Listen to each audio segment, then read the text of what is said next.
Health tips Bangla চ্যানেলে আপনাকে স্বাগতম। আজকের ভিডিওতে আমরা জানব ডেক্সপোটেন প্লাস সিরাপ খাওয়ার উপকারিতা, পার্শ্ব প্রতিক্রিয়া এবং গর্ভাবস্থায় এটি খাওয়া যাবে কিনা সে সম্পর্কে। তাই ভিডিওটির শেষ পর্যন্ত দেখুন। প্রথমেই আমরা জানব ডেক্সপোটেন সিরাপের উপকারিতা সম্পর্কে।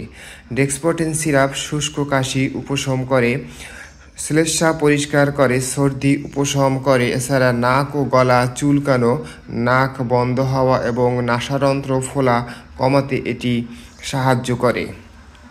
এই ডেক্সপোটেন সিরাপ তৈরি করেছে বাংলাদেশের স্বনামধন্য ঔষধ কোম্পানি এসকেপ ফার্মাসিউটিক্যালস লিমিটেড এবং এই বোতলের ভিতরে সিরাপ রয়েছে 100 মিলি এবং এটির বর্তমান বাজার মূল্য হলো 110 টাকা।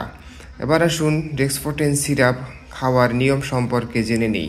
এটি প্রাপ্তবয়স্কদের জন্য এটির খাওয়ার মাত্রা হলো 2 চামচ করে 3 বার খাওয়ার পর।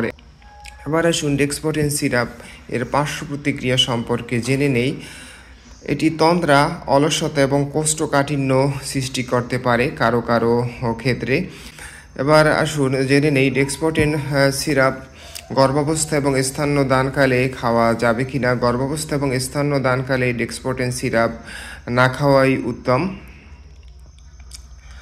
আর ভিডিওটি ভালো লাগলে আমার চ্যানেলটি সাবস্ক্রাইব করে সাথেই থাকুন। সবাইকে ধন্যবাদ।